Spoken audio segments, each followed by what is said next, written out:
All right, guys. Merry Christmas, everybody. Or tomorrow will be Christmas Eve, so hope everybody's all set to have a Merry Christmas. But quick update on a few things I want to point out.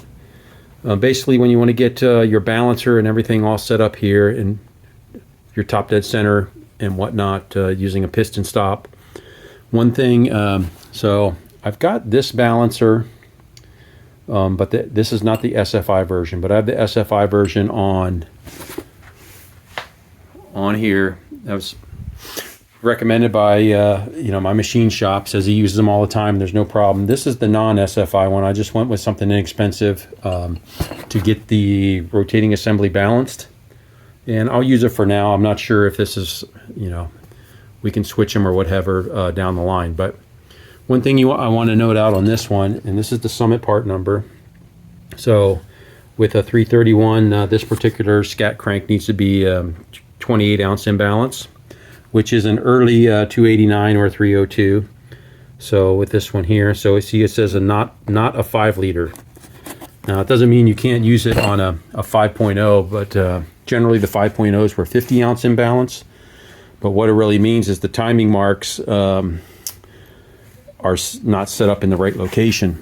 So on the 289s and stuff, the timing pointer is on this side. So what you have to do is find top dead center, which I did with a piston stop. And then you find your TDC. And on this one, I got some timing tape off of Amazon. There's a 4-pack for like $7 or something. This was 6.375 inch was the closest to, this is like a 6.4 inch balancer, so that's going to be close enough. But, then you just find your timing marks and put your tape on. And then this, I'm not sure if I'm going to use, this is a 5 liter distributor, which will work fine for a TFI distributor, which will work fine with a roller cam, which I have in here, but because it has the proper steel gear. But the main thing I wanted to check here was to make sure there was clearance around the manifold there. It looked like it was going to be a little tight, so I wanted to set the manifold down, put a couple bolts in, and make sure the distributor would come in and out, which it does. So that much is fine. I wanted to check that. I did get some valve covers. These are actually Speedmaster products, but they're cast aluminum and they seem to be pretty good quality. I'm going to leave them polished for now. I was kind of wanting to paint them, but I think I'm going to leave them for now. And if they get, if they get messed up or, if they start not looking very good, then we'll hit them with some Scotch-Brite and maybe put some paint on them. But for now, those are fine. And I did get a deal on these breathers. A lot of these breathers on Summit Racing are kind of expensive. So I found a 2-pack of these breathers, work just fine.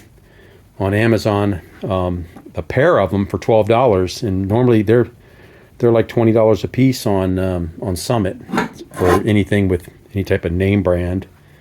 But these look to be the same quality as these Trick Flow ones I have on here. That were, again, these were close to $20 a piece. I got the pair of these for $12, so kind of a deal there. But what I was talking about with this one was just be mindful of where your timing marks are on this. This is set up for, this is a 28 ounce 289 or early 302, so the timing marks are going to line up if you have a timing tab on this side. And then if you guys don't have one of these harmonic balancer install tools, it made the balancer go on so much easier using this tool set here.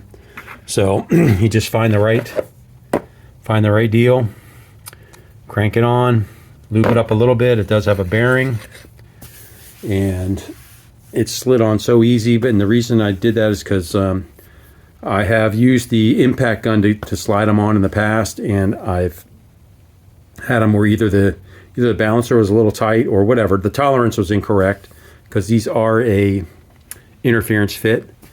But I've put it on to where it's actually smeared the metal and basically ruined the crank and the balancer, which was, a couple $100. So just something to be mindful of. And then the other thing with these, I like these little water pumps. I mean, this engine is set up with one, so I wanted to do the same thing with this, where I can just drop it in, plug it in, and I'm good to go. You know, I don't have to pull. I can have this front end sealed up, and I don't got to mess with it. But when it came time to put a balancer on, you can obviously see there's some interference here. So on this engine with a very similar pump like this, just a, you know, it's just a different sticker on it from China. With that engine, I was able to put this this guy here in the vise and pry it up and heat it up with a torch and bend it basically to where I got enough clearance to get the hose on there without hitting the balancer. This particular one didn't want to do that, and so I tried to take the sharp edge off of there to give myself some clearance, and also just tried to wiggle it. But what it come to find out is they offer a longer outlet basically. So, or actually this would be the inlet. So this is like maybe a 3-inch one, and then you get a 5-inch, so that's going to move everything further out, you know, and out of the way. So that is, I found that from PRW. Here's the part number.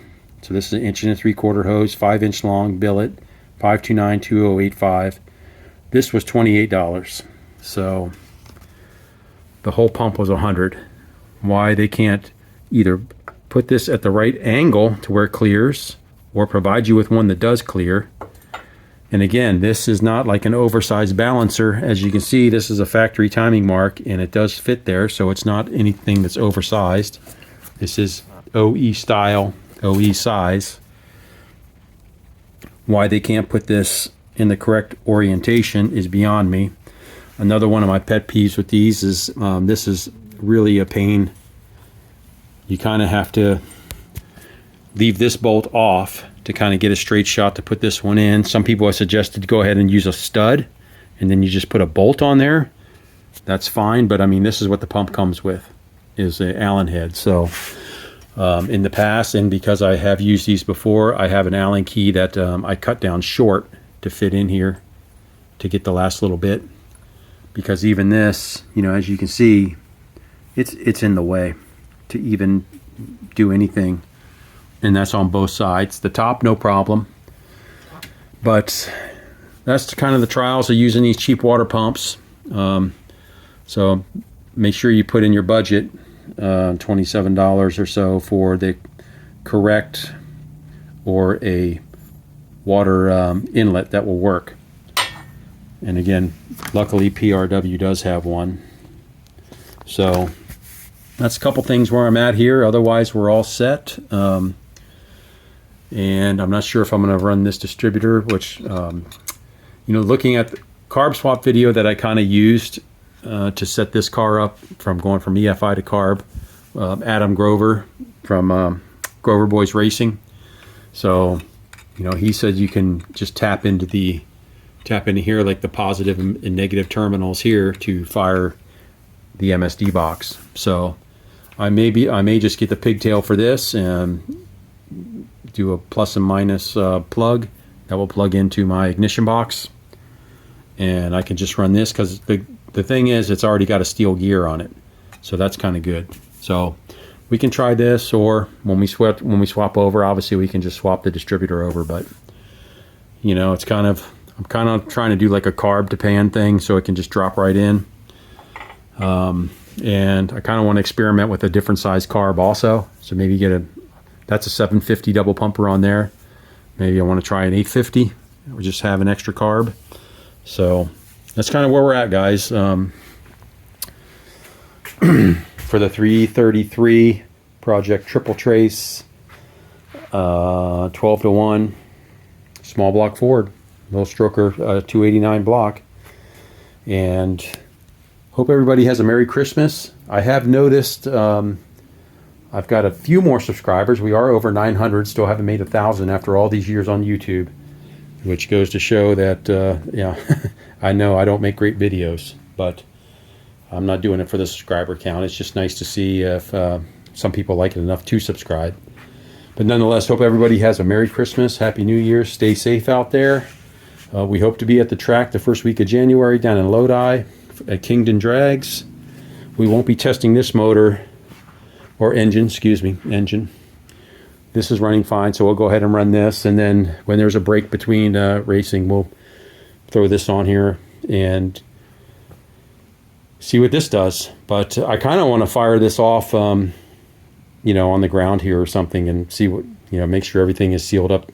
The only thing I'm concerned with this engine is this is the old style two-piece rear main seal. So I want to make sure that doesn't leak. Make sure we got good oil to everything, which I've primed everything here. Had a small issue, you know, with the oil. These last two rockers up here are the last ones to get oil. So I had been, this is the galley plug that's down here behind the timing chain. So, you know, one little mod people do is drill a little hole so it squirts oil. Well, I was getting plenty of oil through this, but I didn't have oil going up the rollers, lifters, and out the rockers. So I went ahead and took this out, put one that was you know, sealed back in there, and was able to get some oil coming out of the top there just with the hand drill. So I think we're going to be fine there. We'll run it without the little hole in the plug there for now and go from there. So that's the little update, guys. And again, hope everybody has a Merry Christmas. I'll get back at you when I've got something new to report. Thank you.